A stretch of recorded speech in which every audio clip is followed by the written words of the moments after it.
नमस्कार मित्रों, आज की वीडियो में हम पढ़ेंगे जयशंकर प्रसाद की कहानी पुरस्कार। पुरस्कार कहानी आंधी कहानी संग्रह में संकलित है, जिसका प्रकाशन 1929 में हुआ था। पुरस्कार कहानी देश प्रेम व व्यक्तिगत प्रेम के मध्य सामंजस्य की कहानी है। स्वतंत्रता से पूर्व संघर्ष के दौर में लिखी यह कहानी देश अथवा राष्ट्र के प्रति निष्ठा को मजबूत करने का कार्य करती है। तत्सम शब्दावली से युक्त इस कहानी में घटनाएं प्रधान न होकर मूल्य प्रधान हैं। आइए पढ़ते हैं कहानी।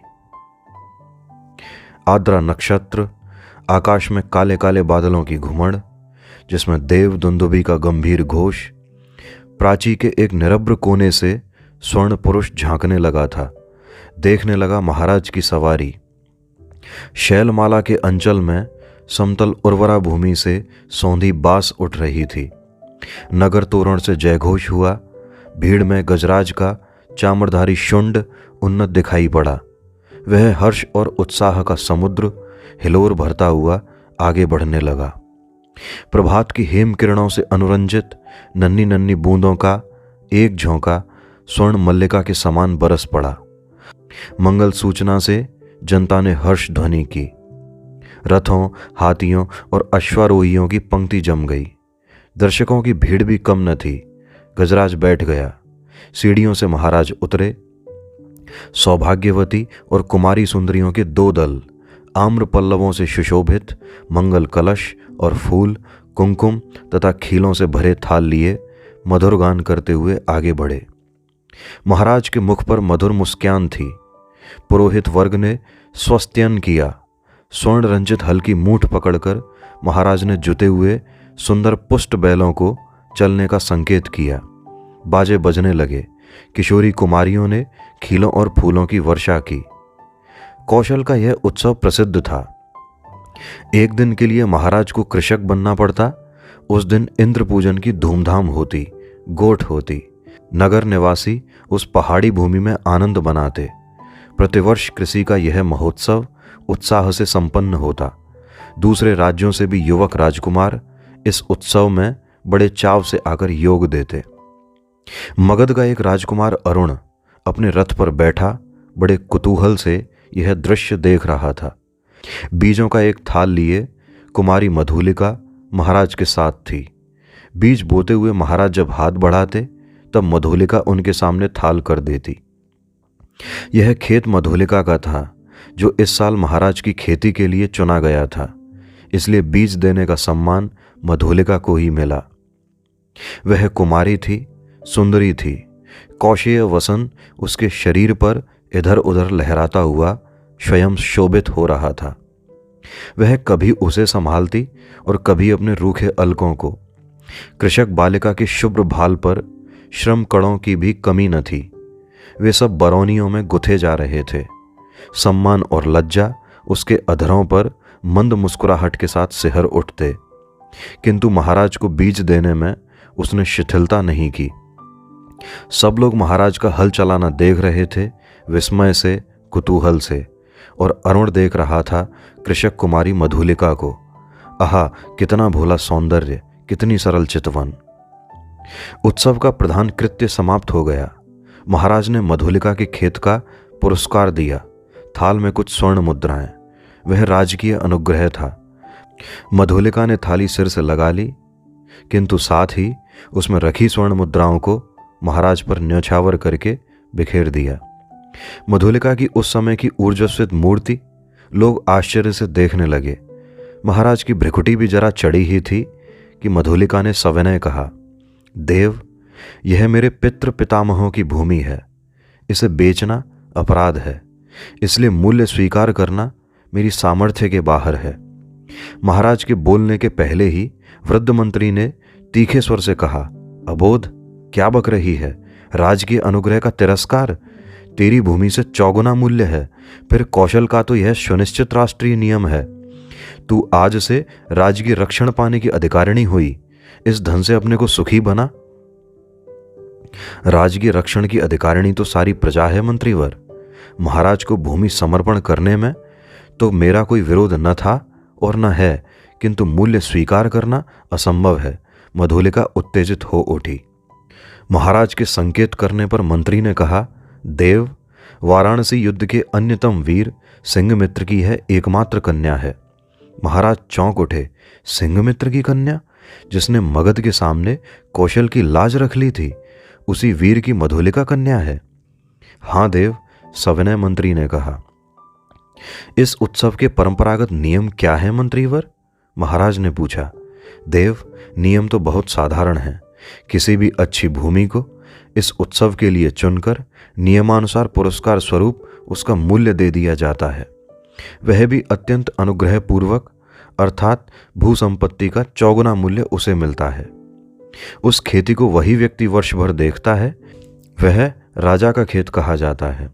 महाराज को विचार संघर्ष से विश्राम की अत्यंत आवश्यकता थी।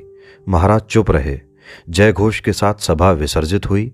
सब अपने अपने शिविरों में चले गए, किंतु मधुलिका को उत्सव में फिर किसी ने न देखा। वह अपने खेत की सीमा पर विशाल मधुक वृक्ष के चिकने हरे पत्तों की छाया में अनमनी चुपचाप बैठी रही। रात्रि का उत्सव अब विश्राम ले रहा था। राजकुमार अरुण उसमें सम्मिलित नहीं हुआ। अपने विश्राम भवन में जागरण कर रहा था। आंखों में नींद न थी। प्राची में जैसी गुलाली खिल रही थी, वह रंग उसकी आंखों में था। सामने देखा तो मुंडेर पर कपोती एक पैर पर खड़ी पंख फैलाए अंगड़ाई ले रही थी। अरुण उठ खड़ा हुआ। द्वार पर सुसज्जित अश्व था।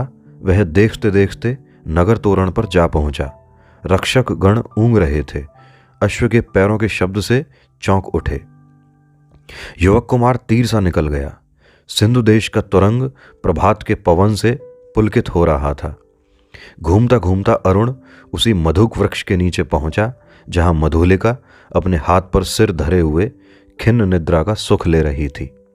अरुण ने देखा एक छिन्न माधवी लता वृक्ष की शाखा से च्युत होकर पड़ी है। सुमन मुकुलित, भ्रमर निस्पंद थे। अरुण ने अपने अश्व को मौन रहने का संकेत किया उस सुषमा को देखने के लिए, परंतु कोकिल बोल उठा, जैसे उसने अरुण से प्रश्न किया, छी, कुमारी के सोए हुए सौंदर्य पर दृष्टिपात करने वाले धृष्ट तुम कौन? मधुलिका की आंखें खुल पड़ी। उसने देखा एक अपरिचित युवक। वह संकोच से उठ बैठी। भद्रे, तुम ही न कल के उत्सव की संचालिका रही हो? उत्सव? हाँ, उत्सव ही तो था। कल उस सम्मान। क्यों आपको कल का स्वप्न सता रहा है? भद्र, आप क्या मुझे इस अवस्था में संतुष्ट न रहने देंगे? मेरा हृदय तुम्हारी उस छवि का भक्त बन गया है देवी। मेरे उस अभिनय का, मेरी विडंबना का। आह, मनुष्य कितना निर्दय है। अपरिचित, क्षमा करो, जाओ अपने मार्ग। सरलता की देवी, मैं मगध का राजकुमार तुम्हारे अनुग्रह का प्रार्थी हूं। मेरे हृदय की भावना अवगुंठन में रहना नहीं जानती, उसे अपनी। राजकुमार, मैं कृषक बालिका हूं, आप नंदन बिहारी और मैं पृथ्वी पर परिश्रम करके जीने वाली। आज मेरी स्नेह की भूमि पर से मेरा अधिकार छीन लिया गया है। मैं दुख से विकल हूं, मेरा उपहास न करो। मैं कौशल नरेश से तुम्हारी भूमि तुम्हें दिलवा दूंगा। नहीं, वह कौशल का राष्ट्रीय नियम है। मैं उसे बदलना नहीं चाहती, चाहे उससे मुझे कितना ही दुख हो। तब तुम्हारा रहस्य क्या है? यह रहस्य मानव हृदय का है, मेरा नहीं। राजकुमार, नियमों से यदि मानव हृदय बाध्य होता तो आज मगध के राजकुमार का हृदय किसी राजकुमारी की ओर न खिंचकर एक कृषक बालिका का अपमान करने न आता। मधुलिका उठ खड़ी हुई। चोट खाकर राजकुमार लौट पड़ा। किशोर किरणों में उसका रत्न किरीट चमक उठा। अश्व वेग से चला जा रहा था और मधुलिका निष्ठुर प्रहार करके क्या स्वयं आहत न हुई? उसके हृदय में टीस सी होने लगी। वह सजल नेत्रों से उड़ती हुई धूल देखने लगी। मधुलिका ने राजा का प्रतिदान अनुग्रह नहीं लिया। वह दूसरे खेतों में काम करती और चौथे पहर रूखी सूखी खाकर पड़ रहती। मधुक वृक्ष के नीचे छोटी सी पर्ण कुटीर थी। सूखे डंठलों से उसकी दीवार बनी थी। मधुलिका का वही आश्रय था। कठोर परिश्रम से जो रूखा अन्न मिलता, वही उसकी सांसों को बढ़ाने के लिए पर्याप्त था। दुबली होने पर भी उसके अंग पर तपस्या की कांति थी। आसपास के कृषक उसका आदर करते। वह एक आदर्श बालिका थी। दिन, सप्ताह, महीने और वर्ष बीतने लगे। शीतकाल की रजनी, मेघों से भरा आकाश जिसमें बिजली की दौड़ धूप, मधुलिका का छाजन टपक रहा था। ओढ़ने की कमी थी। वह ठिठुरकर एक कोने में बैठी थी। मधुलिका अपने अभाव को आज बढ़ाकर सोच रही थी। जीवन से सामंजस्य बनाए रखने वाले उपकरण तो अपनी सीमा निर्धारित रखते हैं, परंतु उनकी आवश्यकता और कल्पना भावना के साथ बढ़ती घटती रहती है। आज बहुत दिनों पर उसे बीती हुई बात स्मरण हुई। 2 नहीं 3 वर्ष हुए होंगे। इसी मधु के नीचे प्रभात में तरुण राजकुमार ने क्या कहा था। वह अपने हृदय से पूछने लगी। उन चाटुकारी के शब्दों को सुनने के लिए उत्सुक सी वह पूछने लगी, क्या कहा था। दुख दग्ध हृदय उन स्वप्न सी बातों को स्मरण रख सकता था, और स्मरण ही होता तो भी कष्टों की इस काली निशा में वह कहने का साहस करता। हाय री विडंबना। आज मधुलिका उस बीते हुए क्षण को लौटा लेने के लिए विकल थी। दारिद्र्य की ठोकरों ने उसे व्यथित और अधीर कर दिया है। मगध की प्रासाद माला के वैभव का काल्पनिक चित्र उन सूखे डंठलों के रंध्रों से नभ में बिजली के आलोक में नाचता हुआ दिखाई देने लगा। खिलवाड़ी शिशु जैसे श्रावण की संध्या में जुगनू को पकड़ने के लिए हाथ लपकाता है, वैसे ही मधुलिका मन ही मन कर रही थी। अभी वह निकल गया। वर्षा ने भीषण रूप धारण किया। गड़गड़ाहट बढ़ने लगी। ओले पड़ने की संभावना थी। मधुलिका अपनी जर्जर झोंपड़ी के लिए कांप उठी। सहसा बाहर कुछ शब्द हुआ। कौन है यहाँ? पथिक को आश्रय चाहिए। मधुलिका ने डंठलों का कपाट खोल दिया। बिजली चमक उठी। उसने देखा एक पुरुष घोड़े की डोर पकड़े खड़ा है। सहसा वह चिल्ला उठी, राजकुमार। मधुलिका, आश्चर्य से युवक ने कहा। एक क्षण के लिए सन्नाटा छा गया। मधुलिका अपनी कल्पना को सहसा प्रत्यक्ष देखकर चकित हो गई। इतने दिनों के बाद आज फिर। अरुण ने कहा, कितना समझाया मैंने, परंतु। मधुलिका अपनी दयनीय अवस्था पर संकेत करने देना नहीं चाहती थी। उसने कहा, और आज आपकी यह क्या दशा है? सिर झुकाकर अरुण ने कहा, मैं मगध का विद्रोही निर्वासित कौशल में जीविका खोजने आया हूं। मधुलिका उस अंधकार में हंस पड़ी। मगध का विद्रोही राजकुमार का स्वागत करे एक अनाथिनी कृषक बालिका, यह भी एक विडंबना है। तो भी मैं स्वागत के लिए प्रस्तुत हूं। शीतकाल की निस्तब्ध रजनी, कुहरे से धुली हुई चांदनी, हाड़ कपा देने वाला समीर, तो भी अरुण और मधुलिका दोनों पहाड़ी गह्वर के द्वार पर वटवृक्ष के नीचे बैठे हुए बातें कर रहे हैं। मधुलिका की वाणी में उत्साह था, किंतु अरुण जैसे अत्यंत सावधान होकर बोलता। मधुलिका ने पूछा, जब तुम इतनी विपन्न अवस्था में हो तो फिर इतने सैनिकों को साथ रखने की क्या आवश्यकता है? मधुलिका, बाहुबल ही तो वीरों की आजीविका है। ये मेरे जीवन मरण के साथी हैं। भला मैं इन्हें कैसे छोड़ देता, और करता ही क्या? क्यों, हम लोग परिश्रम से कमाते और खाते। अब तो तुम भूल न करो, मैं अपने बाहुबल पर भरोसा करता हूँ। नए राज्य की स्थापना कर सकता हूँ। निराश क्यों हो जाऊं? अरुण के शब्दों में कंपन था। वह जैसे कुछ कहना चाहता था पर कह न सकता था। नवीन राज्य? ओहो, तुम्हारा उत्साह तो कम नहीं। भला कैसे? कोई ढंग बताओ तो मैं भी कल्पना का आनंद ले लूं। कल्पना का आनंद नहीं मधुलिका, मैं तुम्हें राजरानी के सम्मान में सिंहासन पर बिठाऊंगा। तुम अपने छिने हुए खेत की चिंता करके भयभीत न हो। एक क्षण में सरल मधुलिका के मन में प्रमाद का अंधड़ बहने लगा। द्वंद्व मच गया। उसने सहसा कहा, आह, मैं सचमुच आज तक तुम्हारी प्रतीक्षा करती थी राजकुमार। अरुण ढिठाई से उसके हाथों को दबाकर बोला, तो मेरा भ्रम था। तुम सचमुच मुझे प्यार करती हो।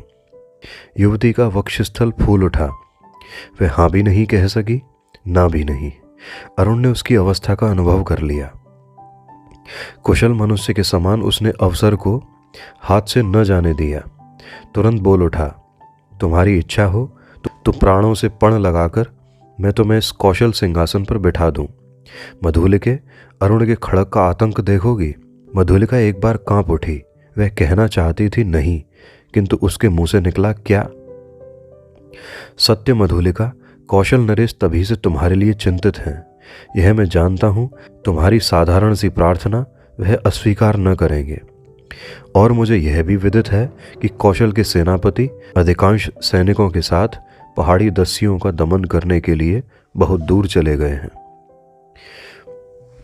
मधुलिका की आंखों के आगे बिजलियां हंसने लगीं। दारुण भावना से उसका मस्तक विकृत हो उठा। अरुण ने कहा, तुम बोलती नहीं हो? जो कहोगे वह करूंगी, मंत्रमुग्ध सी मधुलिका ने कहा। स्वर्ण मंच पर कौशल नरेश अर्धनिद्रित अवस्था में आंखें मुकुलित किए हैं। एक चामर धारणी युवती पीछे खड़ी अपनी कलाई बड़ी कुशलता से घुमा रही है। चामर के शुभ्र आंदोलन उस प्रकोष्ठ में धीरे धीरे संचलित हो रहे हैं। तांबूल वाहिनी प्रतिमा के समान दूर खड़ी है। प्रतिहारी ने आकर कहा, जय हो देव, एक स्त्री कुछ प्रार्थना लेकर आई है। आंखें खोलते हुए महाराज ने कहा, स्त्री प्रार्थना करने आई? आने दो। प्रतिहारी के साथ मधुलिका आई। उसने प्रणाम किया। महाराज ने स्थिर दृष्टि से उसकी ओर देखा और कहा, तुम्हें कहीं देखा है? 3 बरस हुए देव, मेरी भूमि खेती के लिए ली गई थी। ओह, तो तुमने इतने दिन कष्ट में बिताए, आज उसका मूल्य मांगने आई हो, क्यों? अच्छा, तुम्हें मिलेगा। प्रतिहारी, नहीं महाराज, मुझे मूल्य नहीं चाहिए। मूर्ख, फिर क्या चाहिए? उतनी ही भूमि, दुर्ग के दक्षिणी नाले के समीप की जंगली भूमि, वहीं मैं अपनी खेती करूंगी। मुझे एक सहायक मिल गया है, वह मनुष्यों से मेरी सहायता करेगा। भूमि को समतल भी बनाना होगा। महाराज ने कहा, कृषक बालिके, वह बड़ी ऊबड़ खाबड़ भूमि है। तिस पर वह दुर्ग के समीप एक सैनिक महत्व रखती है। तो फिर निराश लौट जाऊं? सिंहमित्र की कन्या, मैं क्या करूं? तुम्हारी यह प्रार्थना। देव, जैसी आज्ञा हो। जाओ, तुम श्रमजीवियों को उसमें लगाओ। मैं अमात्य को आज्ञा पत्र देने का आदेश करता हूं। जय हो देव कहकर प्रणाम करती हुई मधुलिका राजमंदिर के बाहर आई। दुर्ग के दक्षिण भयावने नाले के तट पर घना जंगल है। आज मनुष्यों के पद संचार से शून्यता भंग हो रही थी। अरुण के छिपे हुए मनुष्य स्वतंत्रता से इधर उधर घूमते थे। झाड़ियों को काटकर पथ बन रहा था। नगर दूर था, फिर उधर यूं ही कोई नहीं आता था। फिर अब तो महाराज की आज्ञा से वहां मधुलिका का अच्छा सा खेत बन रहा था। तब इधर की किसको चिंता होती? एक घने कुंज में अरुण और मधुलिका एक दूसरे को हर्षित नेत्रों से देख रहे थे। संध्या हो चली थी। उस निविड़ वन में उन नवागत मनुष्यों को देखकर पक्षीगण अपने नीड़ को लौटते हुए अधिक कोलाहल कर रहे थे। प्रसन्नता से अरुण की आंखें चमक उठी। सूर्य की अंतिम किरण झुरमुट में घुसकर मधुलिका के कपोलों से खेलने लगी। अरुण ने कहा, 4 प्रहर और, विश्वास करो प्रभात में ही इस जीर्ण कलेवर कौशल राष्ट्र की राजधानी श्रावस्ती में तुम्हारा अभिषेक होगा और मगध से निर्वासित मैं एक स्वतंत्र राष्ट्र का अधिपति बनूंगा। मधुलिके, भयानक। अरुण, तुम्हारा साहस देखकर मैं चकित हो रही हूं। केवल 100 सैनिकों से तुम? रात के 3रे प्रहर मेरी विजय यात्रा होगी। तो तुमको इस विजय पर विश्वास है? अवश्य। तुम अपनी झोंपड़ी में यह रात बिताओ। प्रभात से तो राजमंदिर ही तुम्हारा लीला निकेतन बनेगा। मधुलिका प्रसन्न थी, किंतु अरुण के लिए उसकी कल्याण कामना सशंक थी। वह कभी कभी उद्विग्न सी होकर बालकों के समान प्रश्न कर बैठती। अरुण उसका समाधान कर देता। सहसा कोई संकेत पाकर उसने कहा, अच्छा, अंधकार अधिक हो गया, अभी तुम्हें दूर जाना है और मुझे भी प्राणपण से इस अभियान के प्रारंभिक कार्यों को अर्धरात्रि तक पूरा कर लेना चाहिए। तब रात्रि भर के लिए विदा मधुलिके। मधुलिका उठ खड़ी हुई। कटीली झाड़ियों से उलझती हुई क्रम से बढ़ने वाले अंधकार में वह झोंपड़ी की ओर चली। पथ अंधकार में था और मधुलिका का हृदय भी निविड़ तम से घिरा था। उसका मन सहसा विचलित हो उठा। मधुरता नष्ट हो गई। जितनी सुख कल्पना थी वह जैसे अंधकार में विलीन होने लगी। वह भयभीत थी। पहला भय उसे अरुण के लिए उत्पन्न हुआ। यदि वह सफल न हुआ तो फिर सहसा सोचने लगी, वह क्यों सफल हो? श्रावस्ती दुर्ग एक विदेशी के अधिकार में क्यों चला जाए? मगध का चिरशत्रु, ओह उसकी विजय। कौशल नरेश ने क्या कहा था? सिंहमित्र की कन्या। सिंहमित्र कौशल का रक्षक वीर, उसी की कन्या आज क्या करने जा रही है? नहीं नहीं, मधुलिका, मधुलिका, जैसे उसके पिता उस अंधकार में पुकार रहे थे। वह पगली की तरह चिल्ला उठी, रास्ता भूल गई। रात एक पहर बीत चली पर मधुलिका अपनी झोंपड़ी तक न पहुंची। वह उधेड़ बुन में विक्षिप्त सी चली जा रही थी। उसकी आंखों के सामने कभी सिंहमित्र और कभी अरुण की मूर्ति अंधकार में चित्रित होती जाती। उसे सामने आलोक दिखाई पड़ा। वह बीच पथ में खड़ी हो गई। प्राय 100 उल्काधारी अश्वारोही चले आ रहे थे और आगे आगे एक वीर अधेड़ सैनिक था। उसके बाएं हाथ में अश्व की वल्गा और दाहिने हाथ में नग्न खड्ग। अत्यंत धीरता से वह टुकड़ी अपने पथ पर चल रही थी, परंतु मधुलिका बीच पथ से हिली नहीं। प्रमुख सैनिक पास आ गया पर मधुलिका अब भी नहीं हटी। सैनिक ने अश्व रोककर कहा, कौन? कोई उत्तर नहीं मिला। तब तक दूसरे अश्वारोही ने सड़क पर कहा, तू कौन है स्त्री? कौशल के सेनापति को उत्तर शीघ्र दे। रमणी जैसे विकारग्रस्त स्वर में चिल्ला उठी, बांध लो, मुझे बांध लो, मेरी हत्या करो, मैंने अपराध ही ऐसा किया है। सेनापति हंस पड़े, बोले, पगली है। पगली नहीं, यदि वही होती तो इतनी विचार वेदना क्यों होती? सेनापति, मुझे बांध लो, राजा के पास ले चलो। क्या है, स्पष्ट कह। श्रावस्ती का दुर्ग एक प्रहर में दस्युओं के हस्तगत हो जाएगा। दक्षिणी नाले के पार उनका आक्रमण होगा। सेनापति चौंक उठे। उन्होंने आश्चर्य से पूछा, तू क्या कह रही है? मैं सत्य कह रही हूं, शीघ्रता करो। सेनापति ने 80 सैनिकों को नाले की ओर धीरे धीरे बढ़ने की आज्ञा दी और स्वयं 20 अश्वारोहियों के साथ दुर्ग की ओर बढ़े। मधुलिका एक अश्वारोही के साथ बांध दी गई। श्रावस्ती का दुर्ग, कौशल राष्ट्र का केंद्र, इस रात्रि में अपने विगत वैभव का स्वप्न देख रहा था। भिन्न राजवंशों ने उसके प्रांतों पर अधिकार जमा लिया है। अब वह केवल कई गांवों का अधिपति है। फिर भी उसके साथ कौशल के अतीत की स्वर्ण गाथाएं लिपटी हैं। वही लोगों की ईर्ष्या का कारण है। जब थोड़े से अश्वारोही बड़े वेग से आते हुए दुर्ग द्वार पर रुके, तब दुर्ग के प्रहरी चौंक उठे। उल्का के आलोक में उन्होंने सेनापति को पहचाना। द्वार खुला। सेनापति घोड़े की पीठ से उतरे। उन्होंने कहा, अग्निसेन, दुर्ग में कितने सैनिक होंगे? सेनापति की जय हो। 200। उन्हें शीघ्र ही एकत्र करो, परंतु बिना किसी शब्द के। 100 को लेकर तुम शीघ्र ही चुपचाप दुर्ग के दक्षिण की ओर चलो। आलोक और शब्द न हो। सेनापति ने मधुलिका की ओर देखा। वह खोल दी गई। उसे अपने पीछे आने का संकेत कर सेनापति राज मंदिर की ओर बढ़े। प्रतिहारी ने सेनापति को देखते ही महाराज को सावधान किया। वह अपनी सुख निद्रा के लिए प्रस्तुत हो रहे थे, किंतु सेनापति और साथ में मधुलिका को देखते ही चंचल हो उठे। सेनापति ने कहा, जय हो देव, इस स्त्री के कारण मुझे इस समय उपस्थित होना पड़ा है।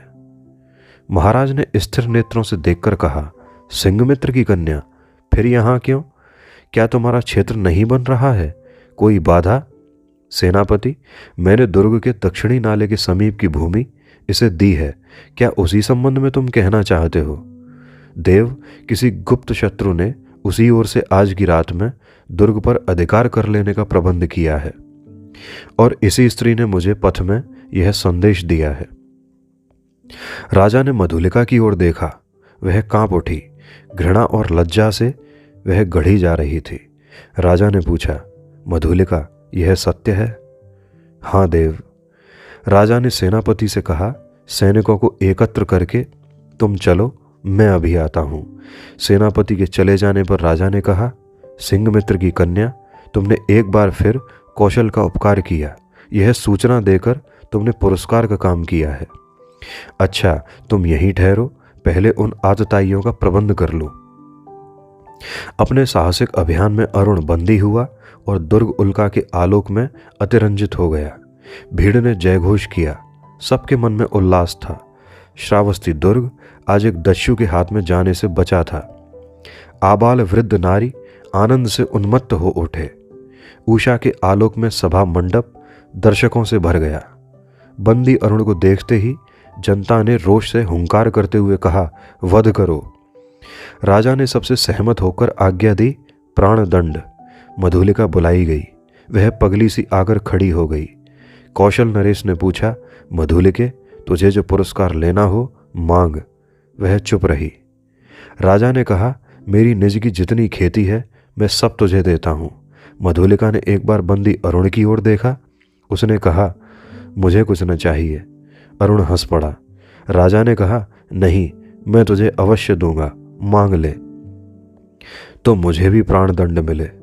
कहती हुई वह बंदी अरुण के पास जा खड़ी हुई।